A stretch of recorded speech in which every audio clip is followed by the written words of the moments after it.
സൂമിൽ കൂടി ഞങ്ങളെ ശ്രദ്ധിച്ചുകൊണ്ടിരിക്കുന്ന എല്ലാ പ്രിയപ്പെട്ടവരോട് ഒരുമിച്ച് ദൈവവചനത്തിൽ നിന്നും സംസാരിക്കുവാൻ സാക്ഷ്യങ്ങളെ ദൈവജനത്തോട് അറിയിക്കുവാനുമായി കർത്താവ് ഒരുക്കി തന്ന നല്ല അവസരത്തിനായിട്ട് ഞാൻ ദൈവത്തിന് നന്ദി പറയുന്നു. ഇങ്ങനൊരു മീറ്റിങ്ങിലേക്ക് എന്നെ ക്ഷണിച്ച കർത്തൃദാസനും കുടുംബത്തെ ഓർത്ത് ദൈവത്തെ സ്തുതിക്കുകയും എല്ലാ വിധത്തിലുള്ള നന്ദിയും സ്നേഹത്തെയും അറിയിക്കുന്നു. എൻ്റെ പേര് സുബീൻ നിബിൻ എന്നാണ്. ഞാൻ പത്തനംതിട്ട ജില്ലയിലെ തേക്കുതോട് എന്ന് പറയുന്ന ഒരു സ്ഥലത്താണ് ജനിച്ചത്. എനിക്ക് ഏകദേശം 1.5 വയസ്സുള്ള ആ ഒരു സമയത്താണ് ഞങ്ങൾ വിശ്വാസത്തിലേക്ക് കടന്നു വരുന്നത്. അതിനാധാരമായിട്ടൊരു സംഭവം ഞങ്ങളുടെ ഭവനത്തിലുണ്ടായി. ഞാൻ എൻ്റെ വീട്ടിലെ ആദ്യത്തെ മകളാണ്. എൻ്റെ മാതാപിതാക്കൾ അവർ രണ്ടുപേരും ഓർത്തഡോക്സ് വിശ്വാസത്തിൽ കർത്താവിനെ ആരാധിച്ചുകൊണ്ടിരിക്കുന്ന ആ സാഹചര്യത്തിൽ എനിക്ക് ഏകദേശം 1.5 വയസ്സുള്ള സമയത്ത് എൻ്റെ കഴുത്തിൽ വലത് ഭാഗത്തായിട്ട് ഒരു മുഴയുണ്ടായി. ആ സിസ്റ്റർ ഒരാഴ്ചയ്ക്ക് ശേഷം വീണ്ടും അതിന് മുകളിൽ തന്നെ മറ്റൊരു സിസ്റ്റം കൂടെ ഉണ്ടായി. അങ്ങനെ വളരെ ക്ലേശകരമായ ഒരു അവസ്ഥയിൽ കൂടിയായിരുന്നു ചെറുപ്രായത്തിൽ ഞാൻ കടന്നുപോയത്. എന്നാൽ പല വിധത്തിലുള്ള ഹോസ്പിറ്റലുകളിൽ പോയി അവിടെയൊന്നും സൗഖ്യം ലഭിക്കുവാനിടയായില്ല. ആശുപത്രികളിൽ ഡോക്ടേഴ്സ് പറയുന്നത് അതൊരു നരമ്പിലാണ്, ഈ കന്ന നരമ്പിലുള്ള ആ മുഴയെ ഓപ്പറേഷൻ ചെയ്താൽ തീർച്ചയായിട്ടും ആ കുഞ്ഞ് അപ്പോൾ തന്നെ മരിച്ചു പോകും. നരമ്പിന് മുറിവുണ്ടായി കുഞ്ഞ് അപ്പോൾ തന്നെ ബ്ലീഡിംഗ് ആയിട്ട് മരിച്ചു പോകും. അതുകൊണ്ട് ഈ കുഞ്ഞിനെ ഒരിക്കലും രക്ഷിക്കുവാനായിട്ട് കഴിയുകയില്ല എന്ന് എൻ്റെ മാതാപിതാക്കളോട് പറഞ്ഞ് ഹോസ്പിറ്റലുകളിൽ നിന്നെല്ലാം തള്ളി എന്നെ വീട്ടിലേക്ക് കൊണ്ടുവരാനിടയായി. അവർ പറഞ്ഞത് ഏകദേശം പോയാൽ മാക്സിമം 3 മാസക്കാലം ഈ കുഞ്ഞ് ജീവിച്ചിരിക്കും, അതിനുശേഷം ഈ കുഞ്ഞ് മരിച്ചു പോകും. അതുകൊണ്ട് കുഞ്ഞിന് ഇഷ്ടമുള്ള ഫുഡൊക്കെ കൊടുത്ത് നല്ലതായിട്ട് വണ്ണമൊക്കെ വെച്ച് ഇരിക്കുകയാണെങ്കിൽ ആർക്കും പെട്ടെന്ന് തിരിച്ചറിയാനായിട്ട് അത്ര കഴിയത്തില്ലല്ലോ. അങ്ങനെ കുഞ്ഞിനെ കെയർ ചെയ്യാനായിട്ട് എൻ്റെ മാതാപിതാക്കളോട് പറഞ്ഞു. അവർ വളരെ സങ്കടത്തോടുകൂടി ആണ് ഞാൻ വീട്ടിലേക്ക് മടങ്ങി വന്നത്. ആ സമയത്ത് പപ്പയും മമ്മിയും വീട്ടിൽ നിന്ന് മാറി മറ്റ് ചില പ്രശ്നങ്ങളൊക്കെ ഉണ്ടായത് മുഖാന്തരം അവർക്ക് ഇവിടേക്ക് കടന്നു വരുവാനായിട്ട് കഴിഞ്ഞില്ല. പ്രത്യേകിച്ച് അവര് വളരെ ദുഃഖത്തിന്റെ അവസ്ഥയിൽ കൂടി കടന്നുപോയിക്കൊണ്ടിരിക്കുകയായിരുന്നു. അങ്ങനെയുള്ള ഒരു സാഹചര്യത്തില് വേഗത്തിൽ അവര് പള്ളികൾ, അന്ന് അവർ ഓർത്തഡോക്സ് വിശ്വാസത്തിലായിരുന്നത് കൊണ്ട് പല പള്ളികളിൽ അറിയപ്പെടുന്ന കീർത്തികേട്ട എല്ലാ പള്ളികളിലും ഞാനുമായിട്ട് കടന്നുപോയി. ഉണ്ടായിരുന്ന സാമ്പത്തികവും സ്വർണവും മറ്റെല്ലാ നന്മകളും എന്റെ ചികിത്സയ്ക്ക് വേണ്ടി അവര് വേർതിരിച്ചു. എന്നാൽ ഒരിടത്തു നിന്നും അവർക്കൊരു വിടുതൽ ലഭ്യമായില്ല. അതിനുശേഷം അവര് വീണ്ടും അമ്പലങ്ങളിലുള്ള നേർച്ചകൾ കൊടുക്കാനിടയായി. മുസ്ലിങ്ങളുടെ അടുത്ത് തന്നെ കൊണ്ട് പോകുവാനിടയായി. എങ്ങനെയെങ്കിലും ഈ കുഞ്ഞിന് സൗഖ്യം കിട്ടുകയാണെങ്കിൽ ആ ദൈവത്തിൽ വിശ്വസിക്കാമെന്നുള്ള തീരുമാനത്തിലായിരുന്നു അവര്. അങ്ങനെ ഇരിക്കുമ്പം മുസ്ലിയാർ പള്ളിയിൽ പോകുന്ന അവിടുത്തെ ആ വ്യക്തി പറഞ്ഞു, ഇത് ഒരു ഒരു പൈശാചിക ബന്ധനമാണ്, അതൊരു വ്യക്തി മുഖാന്തരമാണ് നിങ്ങൾക്ക് ഇങ്ങനെ സംഭവിച്ചിരിക്കുന്നത്. എനിക്ക് ഈ രോഗത്തെ സൗഖ്യമാക്കുവാൻ കഴിയുകയില്ല, മറിച്ച് എന്നിലുള്ള ശക്തി ഉപയോഗിച്ച് ഇതിന് പിന്നിൽ പ്രവർത്തിച്ച വ്യക്തിയെ നിർമൂലമാക്കുവാൻ അല്ലെങ്കിൽ നശിപ്പിച്ചു കളയുവാൻ ഞാൻ നിങ്ങളെ സഹായിക്കാമെന്ന് പറഞ്ഞു. എന്നാൽ എൻ്റെ പിതാവ് അതിന് സമ്മതിച്ചില്ല. എൻ്റെ കുഞ്ഞ് നഷ്ടപ്പെടുകയാണെങ്കിൽ അങ്ങനെ ആയിക്കോട്ടെ എന്നുള്ള ആ ഒരു തീരുമാനത്തോടെ അവർ ഭവനത്തിലേക്ക് മടങ്ങി വന്നു. എന്നാൽ വീട്ടിലെത്തിയതിനു ശേഷം ഒരു ഹൈന്ദവനായ സഹോദരൻ പ്രിയ എൻ്റെ മാതാപിതാക്കളോട് പറഞ്ഞു, ഞങ്ങൾക്കടുത്ത് ചെങ്ങറ എന്ന് പറയുന്ന ഒരു സ്ഥലത്ത് ഒരു സഹോദരി പ്രാർത്ഥിക്കുന്നുണ്ട്, അവരുടെ അടുക്കിലേക്ക് കടന്നു പോയാൽ തീർച്ചയായിട്ടും നിങ്ങളുടെ കുഞ്ഞിന് ഒരു മറുപടി ലഭിക്കുമെന്ന് പറഞ്ഞു. അങ്ങനെ അവിടെ എന്താണ് നടക്കുന്നതെന്ന് അറിയാൻ വേണ്ടി എൻ്റെ പിതാവ് ഒരു ദിവസം ആ യോഗത്തിലേക്ക് കടന്നു പോവുകയും അവിടെ ചെന്നപ്പോൾ കുറെ സഹോദരിമാരും സഹോദരങ്ങളും എല്ലാം ഇരുന്ന് പ്രാർത്ഥിക്കുന്നു. ഒരു സഹോദരിയാണ് ആ മീറ്റിംഗ് ലീഡ് ചെയ്യുന്നത്. അവര് പ്രാർത്ഥിച്ചതിനെല്ലാം കഴിഞ്ഞ ശേഷം പ്രസംഗിക്കാനായിട്ട് എഴുന്നേൽക്കുമ്പോൾ ഇപ്രകാരം പറഞ്ഞു, ഇവിടെ ഒരു വ്യക്തി കടന്നു വന്നിട്ടുണ്ട്, ഇവിടെ എന്താണ് നടക്കുന്നത് എന്നറിയാൻ വേണ്ടിയാണ് വന്നത്. എന്നിട്ട് പപ്പയോട് ഇപ്രകാരം പറഞ്ഞു, ഇവിടെ ഞങ്ങൾ പാടുകയും ആരാധിക്കുകയും ചെയ്യുന്ന കർത്താവ് എന്നോട് എന്തെങ്കിലും പറയുകയാണെങ്കിൽ അത് മാത്രം ഞാൻ നിങ്ങളോട് അറിയിക്കുന്നു, അങ്ങനെ ഒരു ശുശ്രൂഷയാണ് ഇവിടെ നടക്കുന്നതെന്ന് പറഞ്ഞ് എൻ്റെ പ്രിയ പിതാവിന് അപ്പോൾ വിശ്വാസമാകുകയും ആരാധനയ്ക്ക് ശേഷം ആ ദേവദാസിയോട് സംസാരിച്ച് ദൈവവചനത്തെ പറ്റി അറിയാനും ഗ്രഹിക്കാനും ഒക്കെ ഇടയായി. അങ്ങനെ എന്റെ വിഷയം പറഞ്ഞ് പ്രാർത്ഥിക്കുന്ന സമയത്ത് കർത്താവ് പ്രിയ ദേവദാസിയോട് ഇപ്രകാരം പറഞ്ഞു, ഈ കുഞ്ഞിനെ കർത്താവിന്റെ നാമത്തിന് വേണ്ടി വേർതിരിക്കാനായി നിങ്ങൾ കുടുംബമായിട്ട് ദൈവസന്നിധിയിലേക്ക് കടന്നു വരാനായിട്ട് അറിയിച്ച്. എന്നാൽ എന്റെ മാതാവിന് അല്പം പോലും ഇഷ്ടമുണ്ടായിരുന്നില്ല. ഒരു പെന്തക്കോസ്ത് മാർഗത്തിലേക്ക് കടന്നു വരണമെന്ന്. കാരണം അവര് ജനിച്ചപ്പോൾ തന്നെ സ്വന്തമായിട്ട് പള്ളിയും ഒക്കെയുള്ള ഒരു വലിയ ഓർത്തഡോക്സ് ബാക്ക്ഗ്രൗണ്ടിൽ നിൽക്കുന്നത് കൊണ്ട് അവർക്ക് വിശ്വാസത്തിലേക്ക് കടന്നു വരാൻ അല്പം പോലും താല്പര്യമില്ല. എന്നാൽ ആ സമയത്ത് എനിക്ക് ഒരു അനിയത്തി ഉണ്ട്. അവളുടെ ഡെലിവറി ഒക്കെ കഴിഞ്ഞ് മമ്മി വീട്ടിൽ റെസ്റ്റ് എടുക്കുന്ന സമയമാണ്. അതുകൊണ്ട് മമ്മിക്ക് യാത്ര ചെയ്യാൻ പറ്റുകയില്ല. എന്നാൽ ഈ പ്രിയ സഹോദരി പ്രാർത്ഥനയ്ക്കായി കടന്നു വന്ന ആ ദൈവദാസി എനിക്ക് വേണ്ടി 7 ദിവസക്കാലം വെള്ളം പോലും കുടിക്കാതെ ഉപവസിപ്പാനായി തുടങ്ങി. 5 ദിവസം ആയപ്പോഴത്തേക്കും ഏറ്റവും ചെറുതായിട്ട് ആ മുഴകൾ ചുരുങ്ങി വന്നു. അങ്ങനെ ഇരിക്കുമ്പോൾ ദൈവദാസി പ്രാർത്ഥിച്ച, കർത്താവെ, ഞങ്ങൾക്ക് പൂർണ്ണമായ ഒരു സൗഖ്യമാണ് ആവശ്യം, ഇങ്ങനെയുള്ളൊരു വിടുതലല്ല ഞങ്ങൾക്ക് ആവശ്യമെന്ന്. അങ്ങനെ സംസാരിച്ച് അപ്പോൾ ദൈവം പറഞ്ഞു, ഈ കുഞ്ഞിന്റെ മാതാവ് വിശ്വാസത്തിലേക്ക് കടന്നു വരുവാൻ താല്പര്യപ്പെടുന്നില്ല. അവർ ഒരുമിച്ച് ദൈവസന്നിധിയിൽ കടന്നു വന്ന് ഈ കുഞ്ഞിനെ എന്റെ നാമത്തിന് വേണ്ടി സമർപ്പിക്കുകയാണെങ്കിൽ ഞാൻ തീർച്ചയായിട്ടും ആ കുഞ്ഞിനെ സൗഖ്യമാക്കുമെന്ന് കർത്താവ് അരുളി ചെയ്തു.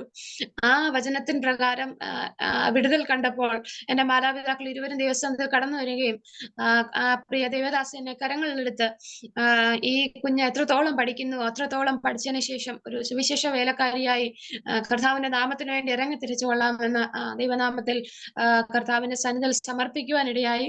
ആ സ്പോട്ടിൽ തന്നെ, പ്രാർത്ഥന കഴിഞ്ഞപ്പോൾ തന്നെ എനിക്ക് പരിപൂർണമായ സൗഖ്യം അവിടെ തന്നെ ആ സമയത്ത് തന്നെ എനിക്ക് ലഭ്യമായി. ഇന്നും ഞങ്ങളുടെ ദേശത്ത് അനേകർക്ക് അത്ഭുതകരമായ രീതിയിൽ, ഞാനിപ്പോൾ വിവാഹം കഴിഞ്ഞ എന്റെ ഹസ്ബൻഡിന്റെ വീട്ടിലാണ്. എന്നാലേ ഞങ്ങളുടെ ദേശത്തേക്ക് ഞാൻ എപ്പോൾ മടങ്ങി ചെന്നാലും ഒരാളെങ്കിലും ചോദിക്കും, മോളെ ഇപ്പോഴും ആ പ്രയാസം എന്തെങ്കിലും നിനക്ക് ഉണ്ടായിട്ടുണ്ടോ എന്ന് എന്നോട് ഇപ്പോഴും ചോദിക്കാറുണ്ട്. അങ്ങനെ ആ ദേശത്ത് ചർച്ചാ വിഷയമാകത്തക്ക രീതിയിൽ, അല്ലെങ്കിൽ കർത്താവിന്റെ നാമം മഹത്വപ്പെടുത്തക്ക രീതിയിൽ ഒരു വിടുതൽ ദൈവം ഞങ്ങൾക്ക് നൽകി തരികയും അന്ന് മുതൽ ഇങ്ങോട്ട് കർത്താവിന്റെ നാമത്തിന് വേണ്ടി ഇറങ്ങിത്തിരിപ്പാനും ഒരു സുവിശേഷ വേലക്കാരിയായി എന്നെ തന്നെ സമർപ്പിച്ച് അതിൻ പ്രകാരം ജീവിതത്തെ വാർത്തെടുക്കുവാനും കർത്താവ് സഹായിച്ചു. എനിക്ക് +2 കഴിഞ്ഞതിന് ശേഷം ഞാൻ മണക്കാല ഫെയ്ത്ത് തിയോളജിക്കൽ സെമിനാരിയിൽ ദൈവവചനം പഠിക്കുവാനായി 5 വർഷ കാലം കടന്നുപോയി. അതിനുശേഷം ദൈവവചനം പഠിക്കുകയും അതുപോലെ എൻ്റെ മാസ്റ്റേഴ്സ് ഡിഗ്രി MDHുമായി ബന്ധപ്പെട്ട് ന്യൂ ഇന്ത്യ ബൈബിൾ സെമിനാരിയിൽ ആയിരിക്കുന്ന സമയത്താണ് എൻ്റെ വിവാഹം നടക്കുന്നത്. അനുഗ്രഹിക്കപ്പെട്ട ഒരു കുടുംബത്തിലേക്ക് കടന്നു വരുവാൻ കർത്താവിനെ സഹായിച്ചു. ഞങ്ങളെ കുടുംബമായിട്ട് ഞങ്ങൾക്കൊരു പൈതലിനെ ദൈവം ദാനമായി തന്നു. ഞങ്ങള് കർത്തൃവേലയോടനുബന്ധിച്ച് കോട്ടയം എന്ന് പറയുന്ന ദേശത്ത് ദൈവത്തിന്റെ വേലയോടനുബന്ധിച്ച് ശുശ്രൂഷയിലായിരിക്കുന്നു. അപ്പോൾ തന്നെ ഞാൻ ഒരു ഗോസ്പൽ ഫോർ ഇന്ത്യ എന്ന സുവിശേഷ സംഘടനയുമായി ബന്ധപ്പെട്ട റീച്ച് ഔട്ട് ബൈബിൾ സെമിനാരിയിൽ അധ്യാപികയായി, പ്രത്യേകിച്ച് അക്കാഡമിക് ഡീനായിട്ടൊക്കെ കർത്താവിന്റെ വേലയിലായിരിക്കാൻ ദൈവം എന്നെ സഹായിച്ചുകൊണ്ടേയിരിക്കുന്നു. എന്റെ അനുഭവം ഞാൻ എവിടെ ഒരു പുതിയതായിട്ട് എനിക്കൊരു വേദി ലഭിച്ചാലും ആദ്യം ഞാൻ എന്റെ അനുഭവമാണ് അവിടെ ഷെയർ ചെയ്യുന്നത്. കാരണം ദൈവത്തിന്റെ വചനം പറയുന്നു, ദൈവം നമുക്ക് ചെയ്തു തരുന്ന ഉപകാരങ്ങൾ ഒരു നാളും നാം മറന്നു പോകരുത്. അതിൽ നന്ദിയുള്ളവരായിരിക്കുകയും നമ്മുടെ സാക്ഷ്യങ്ങൾ മറ്റുള്ളവരോട് പറയുകയും അത് അറിയിക്കുകയും കർത്താവിന്റെ നാമം അതിൽ കൂടി മഹത്വമെടുക്കുകയും ചെയ്യേണ്ടതിനായി ഞാൻ എൻ്റെ സാക്ഷ്യത്തെ എല്ലാ സ്ഥലങ്ങളിലും പറയാറുണ്ട്. അല്പസമയം നിങ്ങളോട് ഒപ്പം എന്റെ സാക്ഷ്യത്തെ പറയുവാനും ദൈവവചനത്തിൽ നിന്ന് ചിന്തിക്കുവാനുമായിട്ട് ഞാൻ കർത്താവിൽ ആശ്രയിച്ച് ശരണപ്പെടുന്നു. ഇങ്ങനെ ശുശ്രൂഷയിലായിരിക്കുന്ന സമയങ്ങളിലൊക്കെ പല വിധത്തിലുള്ള അത്ഭുതങ്ങളും കർത്താവ് എനിക്ക് നൽകി തന്നിട്ടുണ്ട്. കഴിഞ്ഞ ആഴ്ചയിൽ ഒരു വലിയ അപകടത്തിൽ നിന്ന് ദൈവം എന്നെ വിട്ടുവെച്ചു. ആരാധന നടക്കുന്നതിന്റെ ഇടയിൽ തന്നെ ഒരു പാമ്പ് എന്റെ കൈകളിൽ കൂടി കയറി ഇറങ്ങുകയും, എന്നാൽ അത് ഏറ്റവും വിഷമുള്ള ഒരു പാമ്പാണ്. കടിച്ചാൽ അപ്പോൾ തന്നെ മരിച്ചു പോകും, അല്ലെങ്കിൽ കുറച്ച് മണിക്കൂറുകൾക്കുള്ളിൽ തന്നെ ജീവൻ നഷ്ടപ്പെടുന്ന ഒരു അനുഭവത്തിൽ നിന്ന് കർത്താവ് അത്ഭുതകരമായി എന്നെ സൗഖ്യമാക്കി. അല്ലെങ്കിൽ ഒരു പൊറൽ പോലും ഏൽക്കാതെ കർത്താവ് യഹോവയുടെ വചനം പറയുന്നു, യഹോവയുടെ ദൂതൻ നിന്റെ ഭക്തന്മാർക്ക് ചുറ്റും പാളയം ഇറങ്ങി അവരെ വിടുവിക്കുന്നുവെന്ന്. അത് സഭയുടെ മധ്യത്തിൽ ഒരു പ്രത്യക്ഷത്തിലെ സാക്ഷ്യമായി കർത്താവിനെ നിർത്തി. അത് ദൈവത്തിന്റെ മഹത്വമാണ്. അതുപോലെ പ്രാർത്ഥിക്കുന്ന അനവധി ദൈവമക്കളുടെ പിന്തുണയും അവരുടെ പ്രാർത്ഥന സപ്പോർട്ടുമാണ് ഞങ്ങൾക്ക് കർത്താവിന്റെ വേലയിൽ നിലനിൽപ്പാനും ജീവിതത്തിൽ കടന്നു വരുന്ന എല്ലാ അനുഭവങ്ങളുടെയും മധ്യത്തിൽ ദൈവസന്നിധിയിൽ മാത്രം ഉറച്ചു നിൽക്കുവാനും കർത്താവ് ഞങ്ങളെ ശരണപ്പെടുത്തി അതിൽ ആശ്രയിച്ച് ജീവിപ്പാനായി സഹായിക്കുന്നത്. പ്രിയ ദൈവമക്കളെ, എന്നെ കേൾക്കുന്ന എല്ലാ ദൈവമക്കളെയും ഒരു പ്രാവശ്യം കൂടെ ക്രിസ്തുവിന്റെ നാമത്തിലെ വന്ദനത്തെ അറിയിക്കുന്നു. ഇന്ന് പകൽക്കാലം, ഈ രാത്രികാലം ഒരു വേദഭാഗം അല്പസമയം ചിന്തിപ്പാനായിട്ട് ഞാൻ ആഗ്രഹിക്കുകയാണ്. അതിനാധാരമായിട്ട് നമുക്കൊരു വാക്യം വായിക്കാം. ഞാൻ എടുത്തിരിക്കുന്ന വേദഭാഗം സങ്കീർത്തനങ്ങൾ 121 അധ്യായം അതിന്റെ 5-ാമത്തെ വാക്യമാണ്. സങ്കീർത്തനങ്ങൾ 121 5-ാമത് വാക്യം. അത് ഇപ്രകാരം പറയുന്നു: യഹോവ നിന്റെ പരിപാലകൻ, യഹോവ നിന്റെ വലതു ഭാഗത്ത് നിനക്ക് തണൽ. യഹോവ നിന്റെ പരിപാലകൻ, യഹോവ നിന്റെ വലതു ഭാഗത്ത് നിനക്ക് തണൽ.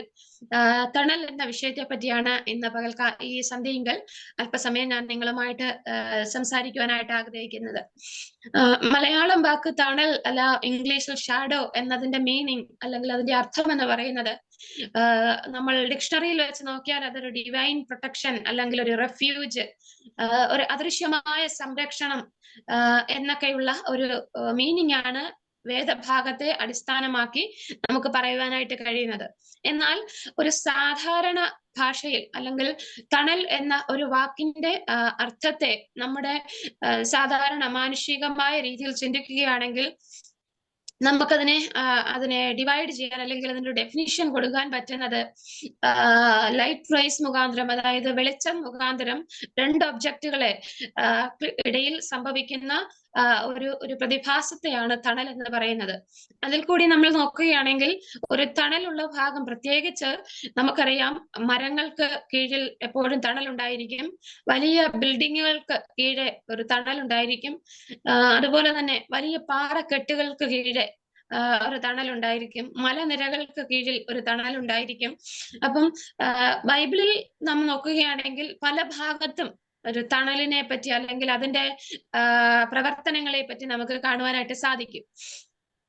മാനുഷിക രീതിയിൽ ചിന്തിക്കുമ്പോൾ തണൽ മുഖാന്തരം അല്ലെങ്കിൽ ഒരു മരത്തിന്റെ തണൽ മുഖാന്തരം നമുക്ക് ലഭിക്കുന്നത് ഒരു തണുപ്പ് അനുഭവം നമുക്കുണ്ടാകും. അപ്പോൾ തന്നെ ഒരു ആശ്വാസം നമുക്ക് ലഭ്യമാകും. എന്ന് വെച്ചാല് പ്രത്യേകിച്ച് മൃഗങ്ങള് അല്ലെങ്കിൽ പക്ഷികള് ഇവയൊക്കെ തണലിൽ വന്ന് അവരുടെ ജീവിതത്തെ ആശ്വസിപ്പിക്കുന്ന ഒരു മേഖല നമുക്ക് കാണുവാനായിട്ട് കഴിയും. അതുപോലെ തന്നെ പലയിടങ്ങളിലും പാർപ്പിടത്തെ ഉണ്ടാക്കുവാനായിട്ട് തണലുള്ള ഭാഗങ്ങളെയാണ് നാം തിരഞ്ഞെടുക്കുന്നത്. അതിന്റെ പ്രധാന കാരണം അതിൽ നിന്നും സ്രോതസ്സുകൾ, അതായത് ജലത്തിന്റെ ഉറവുകള്, വെള്ളത്തിന്റെ സ്രോതസ്സുകളൊക്കെ ലഭിക്കുവാനായിട്ട് വളരെ എളുപ്പമാണ്. സോ ഇങ്ങനെയുള്ള സാഹചര്യങ്ങളിൽ സാധാരണ രീതിയിൽ നാം ചിന്തിക്കുമ്പോൾ പല മേഖലകളിൽ കൂടിയുള്ള വിടുതലുകൾ അല്ലെങ്കിൽ അനുഭവങ്ങൾ, നന്മയുടെ അനുഭവങ്ങൾ നമുക്ക് ലഭിക്കാറുണ്ട്. തണുപ്പ് നൽകുന്നതാണ്, ആശ്വാസം നൽകുന്നതാണ്, അല്ലെങ്കിൽ ഒരു പാർപ്പിടം ഉണ്ടാക്കുവാൻ നമുക്ക് കഴിയുന്ന സാഹചര്യമാണ്, അല്ലെങ്കിൽ നമുക്ക് വെള്ളം ലഭിക്കുന്ന മേഖലകളാണ്. ഇങ്ങനെ പല വിധത്തിലുള്ള ഗുണഗണങ്ങൾ ഒരു തണുപ്പിന്റെ മേഖലയിൽ നിന്നും അല്ലെങ്കിൽ ഒരു തണലിന്റെ അനുഭവത്തിൽ നിന്നും നമുക്ക് ലഭിക്കാറുണ്ട്. അത് മാനുഷികമായ രീതികളിൽ നാം ചിന്തിക്കുമ്പോഴാണ്. എന്നാൽ ദൈവവചനത്തെ അടിസ്ഥാനമാക്കി അല്പസമയം നമ്മൾ ചിന്തിക്കുമ്പോൾ, പ്രിയമുള്ള ദൈവമക്കളെ, എനിക്ക് നിങ്ങളോട്, നാം കേൾക്കുന്ന ഓരോ വ്യക്തികളോടും പറയുവാനായിട്ടുള്ളത്, സങ്കീർത്തനക്കാരൻ പറയുന്നത് ഇപ്രകാരമാണ്: യഹോവ നിന്റെ പരിപാലകൻ, അതുകൊണ്ട് യഹോവ നിന്റെ വലതു ഭാഗത്ത് നിനക്ക് തണലായി നിൽക്കും. നമുക്കറിയാം നമ്മുടെ കർത്താവ് നമുക്ക് പരിപാലകനാണ്, അല്ലെങ്കിൽ നമുക്ക് തണലാണ്, അല്ലെങ്കിൽ നമ്മുടെ സംരക്ഷണമാണ്, അല്ലെങ്കിൽ സദൃശവാക്യം 30:5 പറയുന്നത് പോലെ തന്നിൽ ആശ്രയിക്കുന്നവർക്ക് അവനൊരു പരിചയാണ്, സംരക്ഷണമാണ്, പാറയാണ്, കോട്ടയാണ്, സങ്കേതമാണ്. അങ്ങനെ കർത്താവ് നമുക്ക് ആരാകണമോ അങ്ങനെയുള്ള ഒരു ദൈവമാണ്. അതുകൊണ്ടാണ് പഴയ നിയമത്തിൽ കർത്താവെ നീ ആരാകുന്നു എന്ന് ചോദിക്കുമ്പോൾ ദൈവത്തിന്റെ ആദ്യത്തെ പേരായിട്ട് പറയുന്നത് ഞാനാകുന്നവൻ ഞാനാകുന്നു എന്ന്. ദൈവത്തിന് വേണമെങ്കിൽ ഞാൻ യഹോവയാകുന്നു, അല്ലെങ്കിൽ ഞാൻ യേശു ആകുന്നു, അല്ലെങ്കിൽ മറ്റെന്തെങ്കിലുമൊക്കെ ദൈവത്തിന്റെ പേരുകൾ പല വിധത്തിലുണ്ട്. സർവശക്തൻ, അഡോണായി, അല്ലെങ്കിൽ എൽഷദായി, എൽറോയി, അങ്ങനെ വിവിധങ്ങളായ പേരുകളുണ്ട്. ഈ പേരുകൾ ഏതെങ്കിലും ദൈവത്തിന് പറയാമായിരുന്നു. എന്നാൽ ഞാനാകുന്നവൻ ഞാനാകുന്നു എന്ന് ദൈവവചനത്തിൽ കൂടി നമ്മളോട് അറിയിച്ചതിന്റെ കാരണം, നമുക്ക് ദൈവം ആരാകണമോ നമ്മുടെ ഓരോ സാഹചര്യത്തിലും, അതായത് സന്തോഷത്തിന്റെ മേഖലയിൽ ദൈവം നമുക്ക് ആരാകണമോ, ദുഃഖത്തിന്റെ മേഖലയിൽ കർത്താവ് നമുക്ക് ആരാകണമോ, ഒരു രോഗത്തിന്റെ അവസ്ഥയിൽ ദൈവം നമുക്ക് ആരാകണമോ, ഒരു സാമ്പത്തിക പ്രയാസത്തിന്റെ ബുദ്ധിമുട്ടിൽ കർത്താവ് നമുക്ക് ആരാകണമോ, അല്ലെങ്കിൽ ഒരു കുടുംബ പ്രശ്നത്തിന്റെ സാഹചര്യത്തിൽ ദൈവം നമുക്ക് ആരാകണമോ, അങ്ങനെയാകുവാൻ കഴിവുള്ളവനാണ് ദൈവം എന്ന് വെളിപ്പെടുത്തേണ്ടതിന് വേണ്ടിയാണ് കർത്താവ് ആരെന്ന് ചോദിച്ചപ്പോൾ ഞാനാകുന്നവൻ ഞാനാകുന്നു എന്നൊരു മറുപടി ദൈവവചനത്തിൽ കൂടി നമുക്ക് പകർന്നു തന്നത്. അപ്പൊ പ്രിയമുള്ള ദൈവമക്കളെ, ഇന്ന് രാത്രികാലം എന്നെ കേൾക്കുന്ന ഏവരോടും കർത്താവ് അരുളി ചെയ്യുന്നത്, നിങ്ങൾ ഏത് സാഹചര്യത്തിലായിരുന്നാലും തണലാകുന്ന കർത്താവ് അവൻ ആരാകണമോ അങ്ങനെയുള്ളൊരു ദൈവമായി നമ്മോട് കൂടെയുണ്ട്. അതുകൊണ്ടാണ് വചനത്തിൽ പറയുന്നത് യഹോവ നിന്റെ പരിപാലകൻ. നമുക്ക് പരിപാലകനാകേണ്ട സാഹചര്യത്തിൽ കർത്താവ് നമുക്ക് പരിപാലകനാണ്. നമുക്ക് സംരക്ഷകനാകേണ്ട സാഹചര്യത്തിൽ ദൈവം നമുക്ക് സംരക്ഷകനാണ്. അതുപോലെ തന്നെ നമുക്ക് തണലാകേണ്ട സാഹചര്യത്തിൽ കർത്താവ് നമുക്ക് തണലുമാണ്. അങ്ങനെയാണെങ്കിൽ പ്രിയ ദൈവമക്കളെ, ഞാൻ വായിച്ച കുറിവാക്യത്തിലെ ബേസ് ചെയ്ത് ഇത് സങ്കീർത്തനക്കാരൻ ദാവീദിനാൽ എഴുതപ്പെട്ടൊരു സങ്കീർത്തനമെന്ന് ചിന്തകന്മാർ വിശേഷിപ്പിക്കുമ്പോൾ തന്നെ അതിന്റെ 1-ാമത്തെ വാക്യത്തിൽ വായിക്കുന്നു, ഞാൻ എന്റെ കണ്ണ് പർവ്വതങ്ങളിലേക്ക് ഉയർത്തുന്ന എനിക്ക് സഹായം എവിടെ നിന്ന് വരും. പിന്നെ അങ്ങോട്ട് കാണുന്നത് മുഴുവനും അതിന്റെ ഉത്തരങ്ങളാണ്. അല്ലെങ്കിൽ എഴുത്തുകാരൻ, ദാവീദാകുന്ന എഴുത്തുകാരൻ ദൈവസന്നിധിയിൽ തന്നെ ഉറപ്പിക്കുന്ന, അല്ലെങ്കിൽ മറ്റുള്ളവരെ, കേൾവിക്കാരെ ബലപ്പെടുത്തുന്ന ഒരു ആരോഹണ ഗീതമാണ്. അപ്പോൾ അതൊരു പാട്ടാണ്. അപ്പൊ കേൾവിക്കാരെ ഉറപ്പിക്കുന്ന, തന്റെ അനുഭവത്തിൽ നിന്നും മറ്റുള്ളവരെ ഉറപ്പിക്കുന്ന ഒരു വേദഭാഗമാണ് നമ്മൾ വായിച്ചത്. അപ്പം ഈ സങ്കീർത്തനത്തെ ബേസ് ചെയ്ത്, അതായത് യഹോവ നിന്റെ പരിപാലകൻ, അവൻ നിന്റെ വലത് ഭാഗത്ത് നിനക്ക് തണൽ എന്ന ആ വേദഭാഗത്തെ ബേസ് ചെയ്ത് നമ്മൾ ചിന്തിക്കുമ്പോൾ, കർത്താവ് നമുക്കൊരു തണലാകണമെങ്കിൽ നമ്മൾ ചെയ്യേണ്ട ചില കാര്യങ്ങളുണ്ട്. ഞാൻ എന്റെ സന്ദേശത്തെ പ്രധാനമായിട്ടും 3 ഭാഗങ്ങളായിട്ടാണ് തിരിക്കുവാൻ ആഗ്രഹിക്കുന്നത്. ഒന്നാമതായിട്ട്, ദൈവം നമുക്ക് തണലാകണമെങ്കിൽ നാം എപ്രകാരമായിരിക്കണം. രണ്ടാമത്തെ ഭാഗം, ദൈവം നമുക്ക് തണലാണെങ്കിൽ നമുക്ക് ലഭിക്കുന്ന പ്രത്യേകതകൾ എന്തൊക്കെയാണ്, അല്ലെങ്കിൽ നമ്മുടെ ജീവിതത്തിൽ ലഭിക്കുന്ന അനുഗ്രഹങ്ങൾ എന്തൊക്കെയാണ്. അപ്രകാരം തന്നെ 3-ാമത്തെ ഭാഗത്തിൽ പറയുന്നത്, ദൈവം നമുക്ക് തണലാണെങ്കിൽ നമ്മൾ മുഖാന്തരം അത് മറ്റുള്ളവർക്ക് എപ്രകാരം പ്രത്യക്ഷമായി തീരും, അല്ലെങ്കിൽ ദൈവം നമ്മുടെ തണലാണെന്ന് മറ്റുള്ളവർക്ക് എങ്ങനെ മനസ്സിലാക്കുവാനായിട്ട് കഴിയും. ഈ 3 ഭാഗങ്ങളാണ് ഇന്ന് രാത്രികാലം ഞാൻ നിങ്ങളുമായിട്ട് ഷെയർ ചെയ്യുവാനായിട്ട് ആഗ്രഹിക്കുന്നത്. 1-ാമത്തെ ഭാഗത്തെ ബേസ് ചെയ്ത് നമുക്ക് ചിന്തിക്കുവാനായിട്ട് കഴിയുന്നത്, ദൈവം നമുക്ക് ആകണമെങ്കിൽ നാം എപ്രകാരമായിരിക്കണം. അതിന് ഒന്നാമതായിട്ട് സങ്കീർത്തനങ്ങൾ 91-1 ഇപ്രകാരം പറയുന്നു. സാംസ് നമ്പർ 91 വേഴ്സസ് 1 ഇപ്രകാരം പറയുന്നു, അത്യുന്നതന്റെ മറവിൽ വസിക്കുകയും സർവശക്തന്റെ നിഴലിൻ കീഴിൽ പാർക്കുകയും ചെയ്യണം. ഇവിടെ പറയുന്ന ഒരു നിഴലിനെ പറ്റിയാണ്. അപ്പോൾ നമ്മൾ ചിന്തിക്കുന്ന തണലും അല്ലെങ്കിൽ നിഴലും തമ്മിൽ വ്യത്യാസമുണ്ട്. തണൽ എന്ന് പറയുന്നത് നിലനിൽക്കുന്നതാണ്, എന്നാൽ നിഴൽ എന്ന് പറയുന്നത് മാറിപ്പോകാൻ പറ്റുന്നതാണ്. അതായത് ചലനം സംഭവിക്കാൻ പറ്റുന്നതാണ്. വലിപ്പവും അല്ലെങ്കിൽ അതിന് ഷോർട്ട്നെസ്, അത് ചെറുതാകുവാനും സാധ്യതയുള്ളതാണ്. കാരണം ഒരു നിഴൽ ഉണ്ടാകുന്നത് വെളിച്ചത്തെ അടിസ്ഥാനമാക്കിയാണ്. ഏത് ആംഗിളിൽ കൂടിയാണ് വെളിച്ചം വരുന്നത്, അതിനെ അടിസ്ഥാനമാക്കി നിഴലിന് വലിപ്പം കൂടുകയും വലിപ്പം കുറയുകയും ഇല്ലാതെയായിത്തീരുകയും ചെയ്യുന്ന സാഹചര്യങ്ങളുണ്ട്. എന്നാൽ തണലാണെങ്കിൽ ഒരിക്കൽ പോലും ആ തണൽ, അത് ഏത് ഭാഗത്തായാലും തണൽ എന്ന് പറയുന്ന ആ ഒരു കോൺസെപ്റ്റ്, ആ ഒരു അനുഭവം നമുക്കുണ്ടായിരിക്കും. അതുകൊണ്ടാണ് ഇവിടെ പറയുന്നത്, അത്യുന്നതന്റെ മറവിൽ വസിക്കണം. ദൈവം നമുക്ക് തണലായി നിൽക്കണമെങ്കിൽ നാം ഒന്നാമതായി ദൈവത്തിന്റെ, അല്ലെങ്കിൽ അത്യുന്നതനായ ദൈവത്തിന്റെ മറവിൽ വസിക്കുവാൻ കഴിവുള്ളവരായിരിക്കണം, അല്ലെങ്കിൽ അതിന് തയ്യാറായവരായിരിക്കണം. ആ ഒരു വചനത്തെ ബേസ് ചെയ്ത് അനവധി സന്ദേശങ്ങൾ നമ്മൾ കേട്ടിട്ടുണ്ട്. അതുകൊണ്ട് ആ ഭാഗങ്ങളിലേക്ക് മുന്നോട്ട് കടന്നു പോകാൻ ഞാൻ ആഗ്രഹിക്കുന്നില്ല. അപ്പൊ പ്രിയ ദൈവമക്കളെ, അത്യുന്നതന്റെ മറവിൽ വസിക്കുക എന്ന് പറഞ്ഞാൽ ആ തണലിന്റെ കീഴിൽ വസിപ്പാൻ നമ്മൾ സന്നദ്ധതയുള്ളവരായിരിക്കണം. പ്രത്യേകിച്ച് നമുക്കറിയാം, എപ്പോഴും ദൈവത്തിന്റെ തണലിൽ വസിപ്പാനായിട്ട് നമുക്ക് കഴിയുമോ? അല്ലെങ്കിൽ ഒരു മനുഷ്യന് പരിധികളുള്ള മനുഷ്യനാണ്. ദൈവം പരിധികളില്ലാത്ത ദൈവമാണ്. അപ്പോൾ പരിധിയുള്ള മനുഷ്യന് പരിധിയില്ലാത്ത ദൈവത്തിന്റെ തണലിൽ വസിപ്പാൻ കഴിയുമോ എന്നുള്ളത് മാനുഷികമായിട്ട രീതിയിൽ ഒരു ചോദ്യമാണെങ്കിലും, ആത്മീയ മണ്ഡലത്തിൽ നാം ചിന്തിക്കുമ്പോൾ ദൈവത്തിന്റെ ആത്മാവ് നമ്മിൽ വസിക്കുന്നുവെങ്കിൽ നാം എപ്പോഴും ദൈവത്തോടൊരു ബന്ധമുള്ളവരായിരിക്കും. അങ്ങനെ ദൈവമായിട്ടൊരു വ്യക്തിപരമായ ബന്ധമുള്ള ആളാണെങ്കിൽ തീർച്ചയായിട്ടും തന്റെ മറവിൽ എപ്പോഴും ഉള്ളവരായിരിക്കും. അതിനൊരു ഉദാഹരണമാണ് ഈ കോഴി തന്റെ കുഞ്ഞിനെ ചിറകിൻ കീഴിൽ മറയ്ക്കുക എന്ന് പറയുന്ന അനുഭവം. ആ കുഞ്ഞുങ്ങൾക്ക് എപ്പോഴും തന്റെ മാതാവുമായിട്ട് ഒരു ബന്ധമുണ്ട്. ആ ബന്ധം മുഖാന്തരമാണ് എപ്പോഴും അവർ ആ മാതാവിന്റെ, നമ്മുടെ കുഞ്ഞുങ്ങൾക്കാണെങ്കിലും നമ്മുടെ മാതാപിതാക്കളോട് അവർക്കൊരു ബന്ധമുണ്ട്. അപ്പം അതുകൊണ്ടാണ് നാം വിളിക്കുമ്പോൾ അവർ നമ്മുടെ അടുത്ത് വരും, എപ്പോഴും നമ്മളുമായിട്ടൊരു റിലേഷൻ അവർ കീപ്പ് ചെയ്യും. എന്ന് പറഞ്ഞതുപോലെ നാം ദൈവത്തിന്റെ ആണെന്ന് നാം പറയുമ്പോൾ തന്നെ നമുക്ക് ദൈവമായിട്ട് ആ കോൺസ്റ്റന്റ് റിലേഷൻഷിപ്പ്, അല്ലെങ്കിൽ മുറിഞ്ഞു പോകാത്ത ബന്ധം, നഷ്ടപ്പെടാത്ത രീതിയിലുള്ള ഒരു റിലേഷൻഷിപ്പ് കീപ്പ് ചെയ്യാൻ പറ്റുന്നെങ്കിൽ മാത്രമേ നമ്മൾ ശരിക്കും യഥാർത്ഥത്തിൽ ദൈവത്തിന്റെ മക്കളാകുകയുള്ളൂ. നമ്മളെ മാതാപിതാക്കളുമായിട്ട് നമ്മുടെ ബന്ധം നമ്മൾക്ക് നഷ്ടപ്പെടുത്തി കഴിഞ്ഞാൽ, അല്ലെങ്കിൽ അവരുമായിട്ട് റിലേഷൻ ഇല്ലാതെയായി കഴിഞ്ഞാൽ അവർക്ക് അല്ലെങ്കിൽ എന്തുമാത്രം പ്രയാസമുണ്ടാകും, അല്ലെങ്കിൽ നമുക്ക് എന്തുമാത്രം ശൂന്യത നമ്മുടെ ജീവിതത്തിൽ ഉണ്ടാകും. അപ്രകാരം തന്നെയാണ് ദൈവവുമായിട്ടുള്ള ബന്ധം മുറിപ്പെട്ടു പോവുകയാണെങ്കിൽ ആ തണലിന് ഒരു ഗ്യാപ്പ് വരും, അല്ലെങ്കിൽ ഒരു ഒരു അകലം സംഭവിക്കും. അങ്ങനെയാണെങ്കിൽ പ്രിയ ദൈവമക്കളെ, നാം ദൈവത്തിന്റെ തണൽ അനുഭവിക്കുന്നവരാകണമെങ്കിൽ, അല്ലെങ്കിൽ വചനം പറയുന്നത് പോലെ യഹോവ നിന്റെ വലതുഭാഗത്ത് നിനക്ക് തണലായി നിൽക്കണമെങ്കിൽ ഒന്നാമതായി നാം ദൈവത്തിന്റെ മറവിൽ വസിക്കുന്നവരായിരിക്കണം. അതാണ് ഒന്നാമത്തെ. അതൊപ്പം തന്നെ രണ്ടാമത് ചെയ്യേണ്ട ഒരു കാര്യം, സങ്കീർത്തനങ്ങൾ 16:8 ഇപ്രകാരം പറയുന്നു: ഞാൻ യഹോവയെ എപ്പോഴും എന്റെ മുൻപിൽ വെച്ചിരിക്കുന്നു, അവൻ എന്റെ വലതുഭാഗത്തുള്ളത് കൊണ്ട് ഞാൻ കുലുങ്ങിപ്പോകുകയില്ല. അപ്പം ദൈവം നമുക്ക് തണലായി നിൽക്കണമെങ്കിൽ രണ്ടാമതായിട്ട് നാം ചെയ്യേണ്ട കാര്യം യഹോവയെ എപ്പോഴും നമ്മുടെ മുൻപിൽ വെക്കണം. അതുകൊണ്ടാണ് സങ്കീർത്തനം 16-ാം സങ്കീർത്തനം ദാവീദിന്റെ ഒരു സ്വർണ്ണ ഗീതമായിട്ടാണ് അറിയപ്പെടുന്നത്, അതിന്റെ തലക്കെട്ടിൽ പറയുന്നത്. അപ്പൊ യഹോവയെ എപ്പോഴും നമ്മുടെ മുമ്പിൽ വെച്ചിരിക്കുക എന്ന് പറയുന്നത് വളരെ അതിശയകരമായിട്ടുള്ളൊരു കാര്യമാണ്. കാരണം എപ്പോഴും നമുക്ക് ദൈവത്തെ മുമ്പിൽ വെച്ച്, നമ്മൾ മനുഷ്യരല്ലേ, നമുക്ക് പല ജീവിത ജോലികളുണ്ട്, വീട്ടിലെ കാര്യങ്ങളുണ്ട്. അപ്പോഴെല്ലാം ദൈവത്തെ മുമ്പിൽ വെക്കുക എന്ന് പറയുന്നത് ശരിക്കും നമ്മൾ ഇപ്പൊ മൊബൈലിൽ കാണുന്നു, അല്ലെങ്കിൽ നമ്മുടെ മുമ്പിൽ ഇരിക്കുന്ന ഒരു ഒബ്ജക്റ്റിനെ നമ്മൾ കാണുന്നത് പോലെ എപ്പോഴും നോക്കിക്കൊണ്ടിരിക്കുക എന്നുള്ളതല്ല അതിന്റെ അർത്ഥം.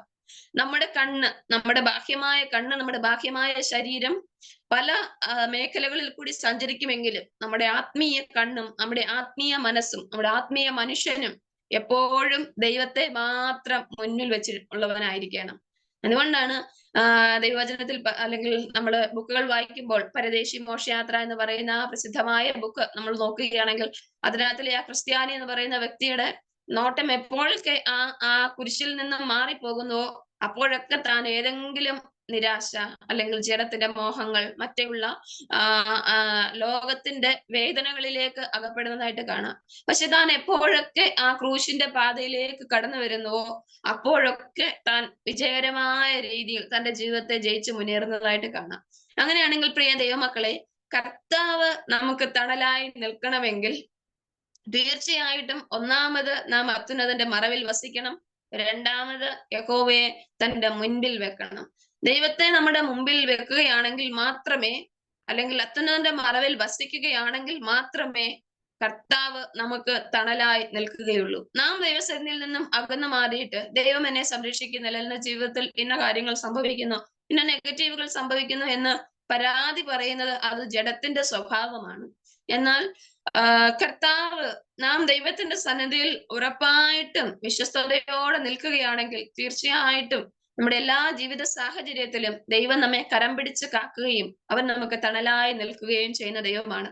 രണ്ടാമത്തെ ഭാഗത്തിലേക്ക് നമ്മൾ കടന്നു വരുമ്പോൾ യെശയ്യാവ് 32-ാം അധ്യായം അതിന്റെ 2-ാമത്തെ വാക്യത്തിൽ വായിക്കുന്നത്, അവൻ നമുക്കൊരു വൻപാറയുടെ തണൽ പോലെ ആകുന്നു എന്നാണ്. യെശയ്യാവ് 32-ന്റെ അതിന്റെ 2-ാമത്തെ വാക്യം: ഓരോരുത്തൻ കാറ്റിനൊരു മറവും വിഷറിനൊരു സങ്കേതവുമായി വരണ്ട നിലത്ത് നീർത്തോടുകൾ പോലെയും ക്ഷീണമുള്ള ദേശത്ത് ഒരു വൻപാറയുടെ തണൽ പോലെയും ഇരിക്കും.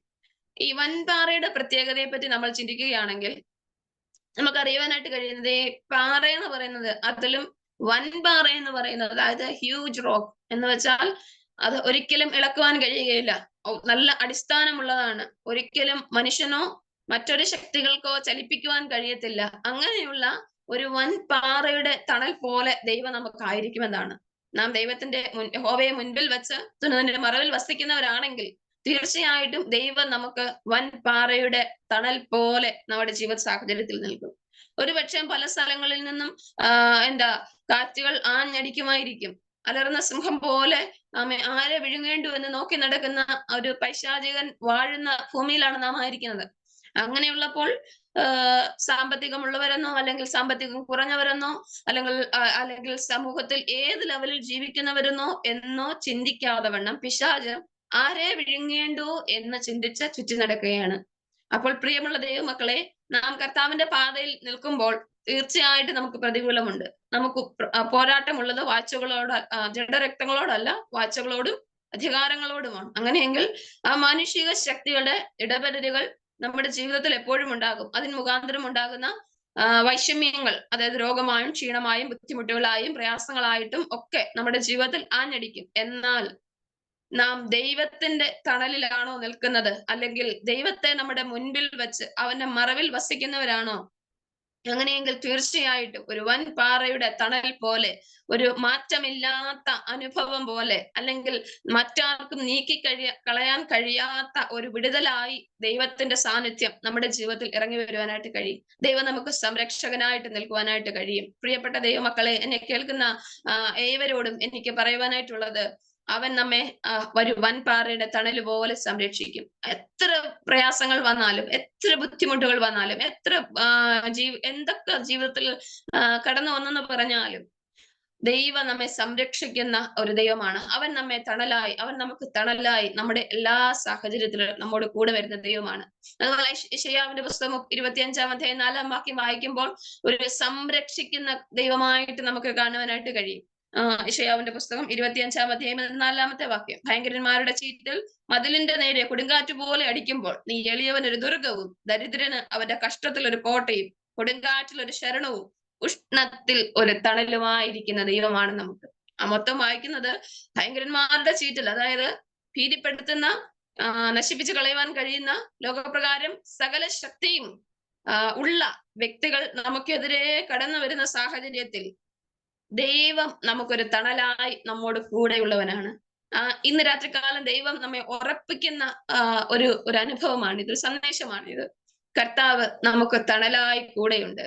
എത്ര എതിർപ്പുകൾ, എത്ര പ്രതികൂലങ്ങൾ, എത്ര നിരാശകൾ, എത്ര ദുഃഖങ്ങൾ നമ്മുടെ ജീവിതത്തിൽ ഉണ്ടെന്ന് വന്നാലും, നമ്മുടെ ജോലി മേഖലകളിൽ എത്ര ടെൻഷനുകൾ ഉണ്ടെന്ന് പറഞ്ഞാലും, നമ്മുടെ കുടുംബത്തിൽ അസമാധാന അന്തരീക്ഷങ്ങൾ നിലനിൽക്കുന്നുണ്ടെങ്കിലും, ബന്ധങ്ങൾ തമ്മിൽ ഉലച്ചിലുകൾ സംഭവിക്കുന്നുണ്ടെങ്കിലും, തീർച്ചയായിട്ടും ദൈവം ഒരു തണലായി നമുക്ക് കൂടെയുണ്ട്. പ്രിയ ദൈവമക്കളെ, അങ്ങനെയുള്ള അനുഭവങ്ങൾ ജീവിതത്തിൽ കടന്നു വരുമ്പോൾ നിരാശപ്പെട്ടു പോകാതെ കർത്താവിന്റെ സന്നിധിയിൽ ഇസ്രായേൽ മക്കളുടെ മുമ്പിൽ അവൻ ഒരു മേഘസ്തംഭമായി, ഒരു അഗ്നിത്തൂണായി നിന്നതുപോലെ ദൈവം നമുക്കൊരു തണലായി നമ്മുടെ വലതു ഭാഗത്തുണ്ട്.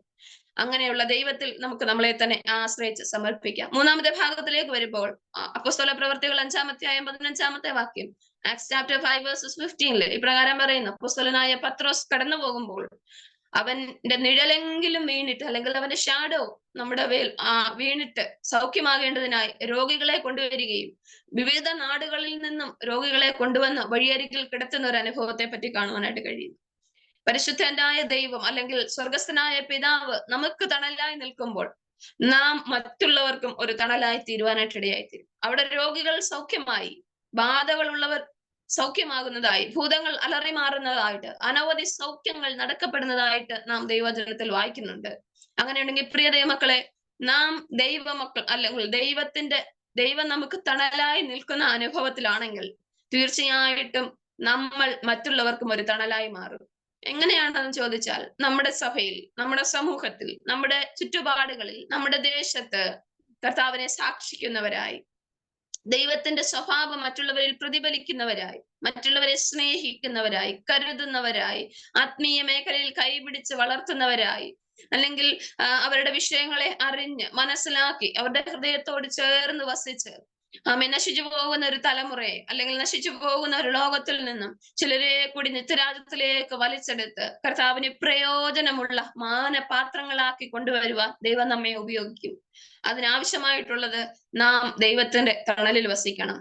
നാം ദൈവത്തിന്റെ തണലിൽ വസിക്കുകയാണെങ്കിൽ തീർച്ചയായിട്ടും നമ്മൾ മറ്റുള്ളവർക്കും ഒരു തണലായി മാറും.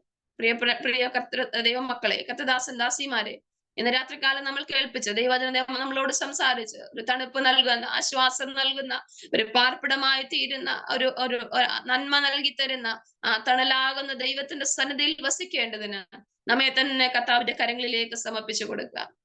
യഹോവയെ തന്നെ നമ്മുടെ മുൻപിൽ എപ്പോഴും വെച്ചുകൊണ്ട്, അത്യുന്നതന്റെ മറവിൽ വസിച്ചുകൊണ്ട്, ഒരു കോഴി തന്റെ കുഞ്ഞിനെ ചിറകടിയിൽ മറയ്ക്കുന്നത് പോലെ നമ്മെ മറയ്ക്കുവാൻ എപ്പോഴും താല്പര്യമുള്ള, അല്ലെങ്കിൽ ആഗ്രഹമുള്ള ആ ദൈവത്തിന്റെ സന്നിധിയിലേക്ക് നമ്മെ തന്നെ സമർപ്പിച്ചു കൊടുത്തുകൊണ്ട്, പ്രാർത്ഥനയോടെ, ആരാധനയോടെ, വിശ്വാസത്തോടെ, പ്രത്യാശയോടെ ആ കർത്താവിന്റെ സന്നിധിയിലേക്ക് നമുക്ക് അടുത്തിയെല്ലാം. ദൈവവചനം ഇപ്രകാരം പറയുന്നു, എന്നെ സ്നേഹിക്കുന്നവരെ ഞാൻ സ്നേഹിക്കുന്നു, എന്നെ മാനിക്കുന്നവരെ ഞാൻ മാനിക്കുന്നു.